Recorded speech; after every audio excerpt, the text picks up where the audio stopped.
안녕하세요, 유세입니다. 오늘은 무례한 사람에게 말없이 이기는 법이라는 주제로 함께 하겠습니다. 저는 직장생활 오래 하다가 지금은 이제 제 개인적으로 일을 하잖아요. 제일 좋은 점 하나를 꼽으라면 사람에 대한 스트레스가 거의 없어졌어요. 그러니까 부딪힐 일이 없는 거예요, 사람이랑. 그러니까 제가 하고 싶은 일만 하면 돼요. 하기 싫으면 안 하면 돼요. 그죠? 그러니까 매일 보는 사람도 없고 다들 예의를 갖춰서 만나야 되는 사람이니까 다들 정중하죠. 서로 조심하고 적당한 거리도 있고 이러니 관계에 대한 스트레스가 줄죠. 그래서 관계에 대한 스트레스만 줄어도 삶의 질이 달라집니다. 직장 생활을 되돌아보면요, 늘 사람 때문에 힘들었던 것 같아요.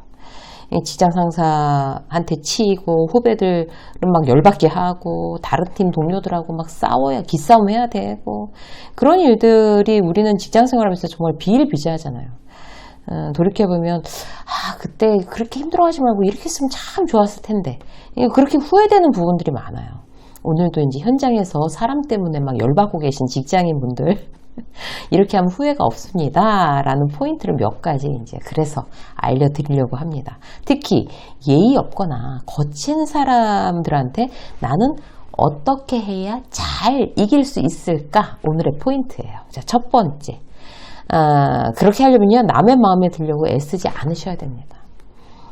그렇다고 해서 뭐 예의가 없거나 뭐 지나치게 무뚝뚝하거나 뭐 센스가 없다 뭐 이런 의미 아니에요.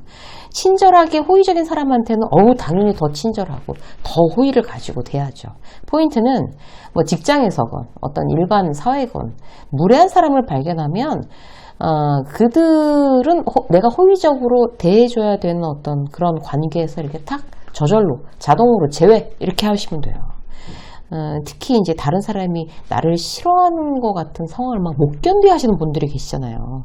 직장에서도 모두가 나를 다 좋아할 수는 없는데 그걸 못 견디는 분들이 있어요. 그러니까 예를 들어서 옆팀 선배 김 과장이 내 동기 김대리한테는 상냥하면서 이상하게 나한테는 틱틱거려. 마음에 안 드나 봐. 이런 느낌 들 수 있잖아요. 자료를 넘겨도 제대로 한 건 맞아? 이렇게 막 팅팅거리면서 면전해야 되고 막 내 후배한테 김주혜 네가 여기 김대리 거 다시 한번 검토해봐. 뭐 이렇게 못 믿어라 하면서 이렇게 대놓고 그럼 속으로 막 미친 거 아니야? 막 이렇게 막 열받으면서도 저 사람 나한테 왜 그러지? 어떻게든지 그 사람 마음을 좀 돌이켜 보려고 눈치 보고 신경 쓰고 그 사람의 말에 마음 걸려 하고 이게 바로 누군가한테 휘둘리는 겁니다. 보통 무례한 사람들은요, 자기가 행복한 사람들이 별로 없어요. 무례한 사람 치고 굉장히 너무 행복해 이런 사람 보셨어요? 없어요, 그런 사람.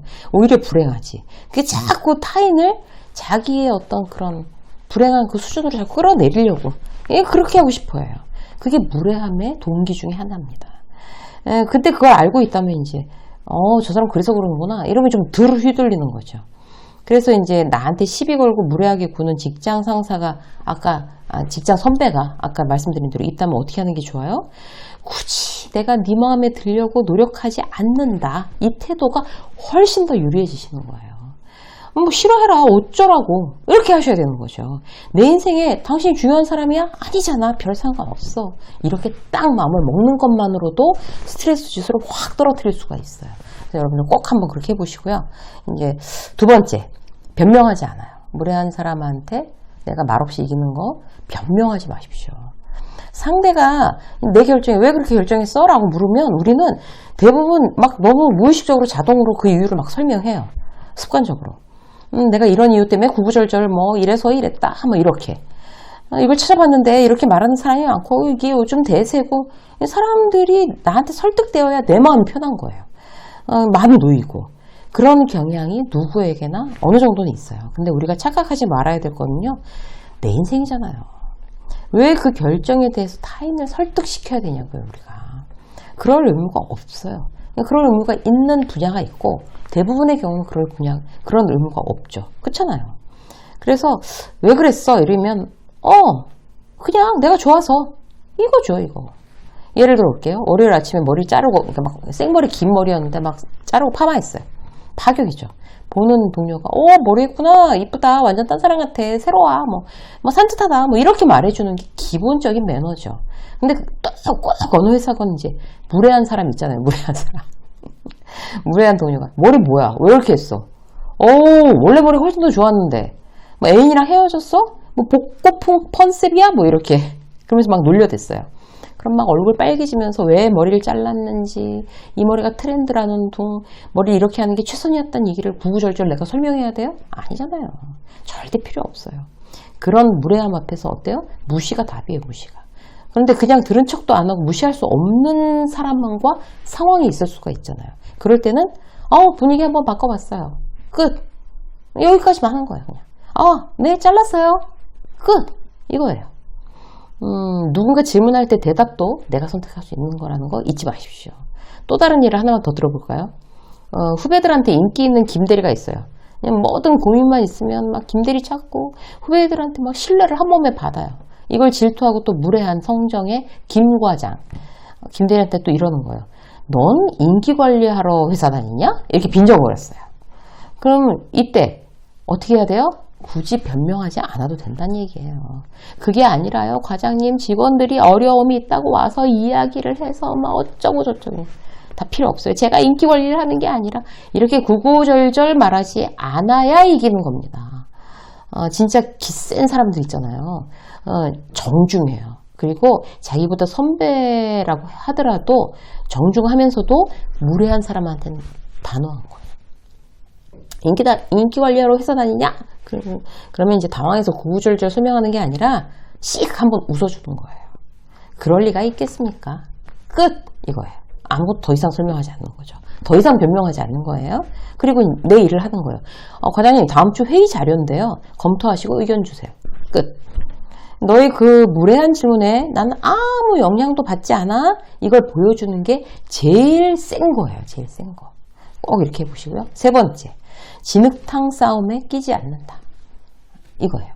제가 이제 이거 원고 쓰면서 원래는 진흙탕 싸움에 끼지 않는다가 아니라 처음에 제가 딱 이렇게 써놓은 거는 개싸움에 끼지 않는다. 이렇게 해놨는데 너무 과격한 것 같아서 바꿨어요. 진흙탕 싸움이라고. 사실 개싸움에 끼지 않는다. 이렇게 얘기해야지 훨씬 더 이렇게 확 와닿지 않으세요? 이게 제일 중요해요. 정신 우리가 이렇게 똑바로 딱 챙기고 이걸 원칙으로 삼으셔야 돼요. 나는 그런 진흙밭에 같이 안 굴러. 이걸로. 특히 무례한 사람들은요, 의식적으로나 이제 무의식적으로나 무례한 상황을 즐기기도 하고요. 남을 거기다 이제 끌어넣고 싶어요. 시비를 거는 거죠. 이미 그런 시비를 이제 딱 시비 걸어서 즐길 준비가 되어 있는 사람이 무례한 사람이니까. 그럴 경우 휘말리면 어떻게 돼요? 보통 이제 무례한 사람들은 그걸 즐기고, 그렇지 않고 좋은 사람들은 자기가 휘둘려서 상처 입고 힘들어지게 마련이에요. 까마귀 노는 곳에 백노야 가지 마라라는 말이 괜히 있는 게 아니에요. 여기서 딱 맞춤이죠. 무례한 사람이 시비를 거는 거는요. 자, 들어와. 흙탕물로 들어와. 이 사인인데 거기에 뭐 내가 자진해서 뭐 뒹굴 필요는 없다는 거죠. 그걸 원칙으로 갖고 가셔야 돼요. 우린 주변에서 이런 일도 얼마나 자주 봐요? 특히 정치판 보세요. 멀쩡한 사람도 막 휘말려서 막 흙탕물 뒤집어 쓰고 꼭 정치가 아니라 하더라도 유명인들이 무례한 타인들한테 막 휘둘려서 막 같이 막 소송하고 싸움하고 막 치고 받고 아주 꼴 엉망되는 일도 우리 많이 보잖아요. 뭐 정치인들이나 유명인만 그렇겠어요. 사실 아주 일상적으로 우리처럼 아주 평범한 사람들도 정신 똑바로 차리지 않으면요. 무례한 이들이 버려놓은 판에 끌려 들어가기 십상입니다. 예를 들어볼게요. 회사에 패거리 문화가 조성되어 있다고 치자고요. 그걸 만드는 사람들이 꼭 있어요. 그냥 김이사하고 박이사가 있어요. 그냥 앙숙이에요. 그러니까 그 밑에 직원들도 다 양쪽으로 이렇게 갈려요. 근데 여기서 이제 김 과장은 그런 패거리 문화가 너무 마음에 안 드는 거예요. 상대 비난하고 한쪽이 줄 서는 거, 체질상 안 맞는다. 이렇게. 그러니까 정말 내가 이제 그런 게 안 맞고 그렇게 안 하려고 노력을 해도 패거리 문화에 이렇게 포함되어 있는 사람들은 또 그 꼴을 못 봐주는 거죠. 그러니까 김이사 쪽에 그야말로 이제 오른팔이라고 자처하는 조 과장이 김 과장한테 뭐 회사 분자잖아, 회색 분자 이러면서 막 비아냥거렸어요. 좋겠어. 그렇게 애매하게 있으면 이쪽도 저쪽도 아니고 야, 그 줄타기도 정말 재주다 이래 가면서 무례하게 군 거예요. 그럼 어떻게 해야 돼요? 이건 이제 제 지인 회사에 있었던 실화인데 제일 중요한 건 그들의 흙탕물 싸움에 끼지 않는 거예요. 제 지인이 그 김 과장이라고 제가 말씀드렸던 그 김 과장이 그걸 굉장히 잘하는 사람이에요. 김 과장 어떻게 했어요? 그렇게 막 비아냥거리는데도 욱하지 않아요. 그냥 웃고 마는 거예요. 절묘한 건 그런 무례함이 한두 번이 아닌 거예요. 이쪽 패거리가 와서 그렇게 무례하게 굴고 저쪽 패거리가 와서 이렇게 무례하게 굴고. 근데 그냥 가타부타 말을 안 하는 거죠. 그야말로 까마귀 노는 곳에 백로는 안 간다 이런 식으로. 누구의 말도 거기다가 옮기지 않고 부당하게 편들지도 않고 그야말로 딱 중도를 지키면서 결국 김 과장은 완전히 자기 편도 없지만 적도 없는 사람으로 딱 포지셔닝이 됐어요. 왜냐하면 저 친구는 뭐 말을 옮기지도 않고 모함하지도 않고 어떤 걸로도 자기들한테 해를 끼치지 않는 사람이라는 걸 아는 거예요. 늘 상식적으로 정도를 지키고 그 자체를 인정하는 거죠. 여러분은 진흙탕 싸움에 휘말리지 말라면 처음부터 이런 원칙을 갖고 계셔야 돼요. 무례한 사람, 좋지 않은 사람들과 나는 안 싸운다. 난 거기에 뒹굴지 않는다. 이런 원칙. 우리가 시간은 한정적입니다, 여러분. 에너지도 한정적이죠.